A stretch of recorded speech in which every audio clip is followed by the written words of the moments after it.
I just found a church here. And I wanted to go and like take just a quick shot of the exterior, but I'm being interrogated here at the security gate before I can go in.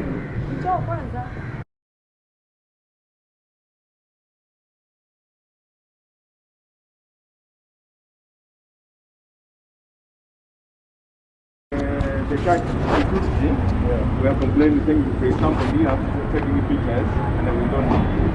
That is why we have come, so that we may know you more better. And I don't get, what is the logic here? What? Do we need to go to my apartment? Do you see my passport? Or? Let me call my So let's go to my Airbnb. I show you my passport. That's what you see. No, that is why. You know one thing. That is why I am told you to go to the police station. Or we get to this vehicle, we go to the police station there. So that we may sit down, we talk one, two, so that from there, we go to just receive your passport. But we got no other issue with you. You know we have been called because they have said that you are doing one, two, and whatever. You know, you can't assume. You can't assume. We are human beings. You also need to be a human being. And that's why we have to say one, two, so that we may know you better. Are we together? Are we together? So we go to the police station. Let us go.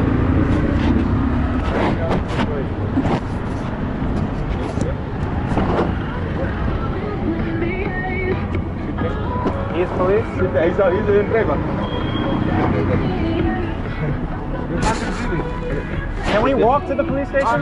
Sit there, we go to the police. The police station is just here. We have a police station with a uniform there. There is a police with a uniform there. Can you see that one? That one. Sir, actually, can we let us go. Can we walk? Can I have this one? Now it's on. This is how you record. This is robbery. Yeah. Don't record us. Don't record.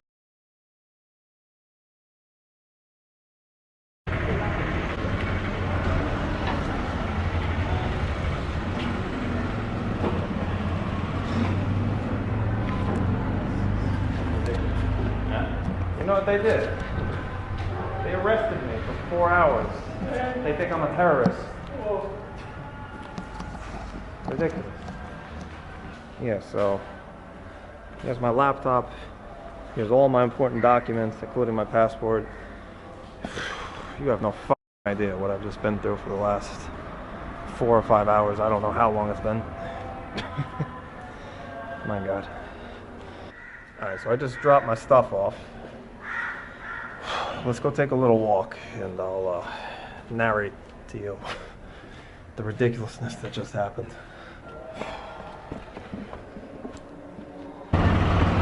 So it all started because, you know, me being me, I'm trying to explore the history of Mombasa. I'm trying to take, you know, a video of like various different sites in the city, not just, you know, because like basically here in Mombasa you have a diverse set of religious buildings. You don't just have mosques. And that was something I was trying to show. I wanted to show that you had like a Hindu temple, that there was a church. Little did I know, when I went and tried to take a video for like a couple of seconds of a church, someone ended up calling the police on me, who then hunted me down in the streets, as you saw there, I guess because I must be one of the only white people in Mombasa. That was easy to find. And then I was dragged off to the police station, and I was trying to figure out why the entire time, and then finally it became clear. So I get there, and they start basically interrogating me. And this whole time, like, they've taken the camera, they've taken the phone, and, you know, I'm like, how do I even know if this is legit, you know, like, they weren't wearing uniforms or anything like that. But anyway, I'm taken to this room, I get interrogated, and then one of the questions they want to ask me is, what is your religion? And then also, why do you have a beard? I'm not making this up. And then they informed me that they're worried about terrorism. They're worried about people going to join Al-Shabaab in Somalia. Because apparently not too long ago, I think within the past few weeks or a month or something, there actually was like a white British girl who just came here and it was out of her mind and literally went to go join Al-Shabaab. And so now, how's that for irony? Now you've got white people, white tourists in Mombasa being profiled. I'm still walking around. Wewe unajua Kiswahili, si ndio? Unajua nimekuona Portuguese. Yeah. Sasa usitembee usiku sana hapa ndani ya mji. Alright, I just had a Muslim Swahili dude walk up to me and tell me that it's not safe to walk around here at night. Doesn't feel super dangerous, but whatever. I'll take his word for it. Apparently we're not in Stone Town on Zanzibar.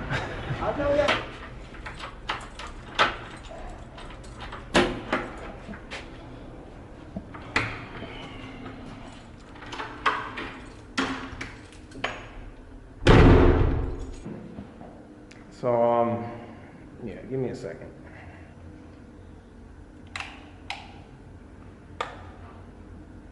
Okay. Now,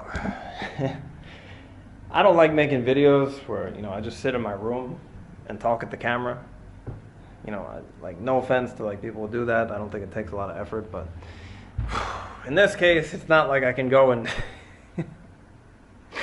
film a police station as all this ridiculousness is happening. But all right, let me try to like tell the rest of the story as best I can. So, they've come to the conclusion that because I have a beard and because I was filming a church, that this gives them probable cause to suspect that I'm a terrorist or that I'm running off to join Al-Shabaab. And like I said before, I had been profiled. So, at this point, I'm like, I basically can't believe this. So I'm just like, guys, listen, I have a YouTube channel. Here, look at this. Apparently, they don't watch YouTube that much, so this was difficult to explain. Then they started asking me, why aren't you staying in a hotel? Like, why are you staying in Old Town? There are many Muslims there. I'm not making this up. Why are you staying in an area with a lot of Muslims? And, I try to explain that, I found this place on Airbnb. It's an apartment. I want to stay in the Old Town because, obviously, who doesn't want to stay in the Old Town? It's the place with, like, the most history. It's the most interesting part of Mombasa. But, apparently that was also suspicious. So, this just drags on and on and on. But I think, like, once I showed the YouTube videos, I think to like any sane person, it became obvious what I'm doing in Kenya. But that wasn't the end of it, because like they had to have like my actual passport, and then they wanted to see my laptop.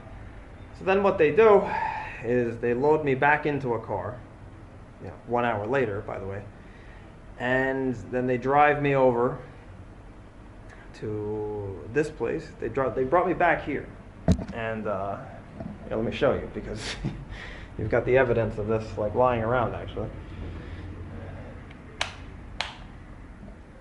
Right, so yeah, you got my bag right here, and what they had me do was they had me throw everything out like this, just making a giant mess of all my things, and yeah, they did all that. I don't know why that was necessary. What all they needed was my passport and my documents. But let's say, for sake of argument, that it was. They do that. They don't help me to put it back together afterward. And then after a bunch of hassle, they put me back in their car, another unmarked police car, and surrounded by two dudes on either side, I am dragged back to the police station. And then we get back to the police station. We go back to like the head of the department or whatever he is, and we got all the documents here. We have like everything, making it super obvious that I'm not a terrorist. My American passport, my COVID tests, my airline tickets, just everything. I tried to explain that I drink fairly frequently. All of this, they're just, oh, you could be lying. You could be pretending. None of that worked. But the head of the department, I don't know, at some point he just looked at all of this and he was just like, this man is not a terrorist. Like the light bulb just went off in his head. I don't know what it was exactly. Maybe it was, the long list of YouTube videos. Finally it clicked. It took another hour, hour and a half. That little clip that I had back there, where they say like, oh, don't film us, that was me.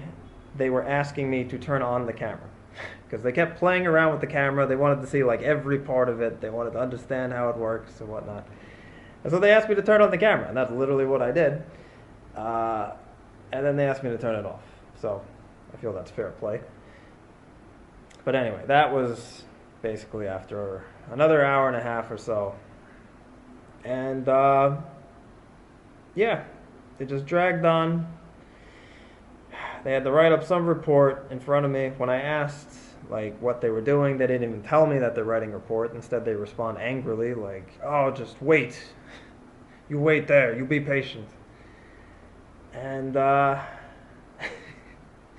then, like to top it all off, all right, so they eventually let me go. But then they're like, okay, we're going to drive you back, right? And that's what you just saw back there, like that car that I was filming, that I was getting out of. That was them. And again, I'm surrounded by two dudes in the back seat. There's another two dudes in the front seat. And, as we're driving, again, I can't make this up. This one guy, I'm going to call him the bad cop because of all the insane shit that he asked me. Like we're driving and he starts asking me questions like, so are you here for black girls?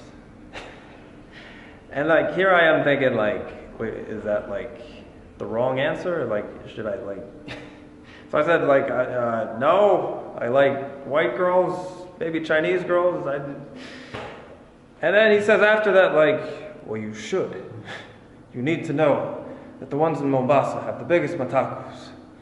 I'm like, oh, jeez, man, like, I think the guy's like trying to joke with me or something, but like, I can't joke in those situations, like, I don't think most people can. And especially after that, because him and then his buddy in the front seat, they started asking me like, oh, hey, why don't you go and buy us some alcohol now? Why don't you treat us to some food? And, so after all that, after detaining me without any kind of real reason, for basically 4 hours, then they're effectively asking for a bribe at the end. Not the head of the department, but just like, I don't know, the lower level officers. And so, yeah, I politely refused and managed to just, I don't know, basically stay silent until we got back here. And yeah, that was about it. Oh yeah, the bad cop, he was also saying like, oh, you should just walk around. He wanted me to like walk back or take my own transportation back to the apartment with my laptop literally in my hand because they didn't give me anything to carry it with. But then you had like another nice cop. And nice cop, by the way, if you're watching this, thank you. Like, I don't hate you. You're the only one who was reasonable. He was like, no, don't listen to this guy. Like, there's thieves, obviously, like anywhere. And and then at some point, the bad cop says, well, yeah, there's thieves. Like, maybe even I'll steal the laptop. And to be honest with you, bad cop, if you're watching this, I don't doubt it. And I hope you know that when you say stuff like that, when you do stuff like this, it gets reported and it gets told on video, and you're kind of harming the image of your country, right? Like, don't take me the wrong way, right? Like, what pisses me off is like, I know a lot of you Kenyans like you're annoyed with the police as well. Because I know, you've told me stories of bribery, you've told me like the shit that happens here. So, you know, I don't want to make this video and try and ruin the image of Kenya or stuff like that. That's not my goal. But I hope at the very least, right, like somehow, some way, the Kenya police can realize that they just detained an innocent dude for 4 hours, treated him like shit, you know, just did not treat me kindly the entire time, and then to top it all off at the end, then they asked for a bribe. It's disgraceful. It's not good, and this is never the video of Mombasa that I wanted to make. You know what I'm saying? Like, I never wanted to make my video of Mombasa just me talking about a terrible experience with the police in my apartment. But that's what it turned into. Yeah, so like Shufa here, she's like the caretaker of the, are you the owner or the caretaker of the house? Caretaker of the house. Okay, so she came back, she was worried because like I was still gone after like 4 hours. You know, she's worried I was gonna be like in the station or on the street or something, but it's all good. Yeah, I was very worried, being that he's under my arms. He's like my own son. I couldn't have there to leave him, just sleep outside for nothing. Yeah. And we sleep inside the house peacefully while my son is outside. Yeah. Now that I've just seen him, I'm very happy. I say God is great. All the time, and all the time, God is great. I say thank you, Lord. This is what I think Mombasa is. Not those damn police, alright? Alright, so yeah, she just left. And yeah, that's another thing I want to say, alright?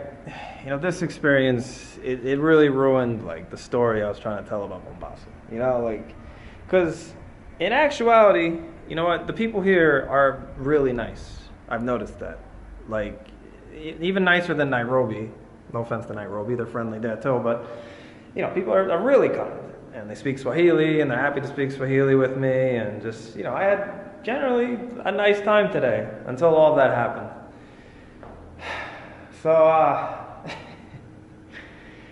I don't know. I'm tired, guys. It's been a long day. It's been a crazy day. Let's pick up again tomorrow. Siku mwema.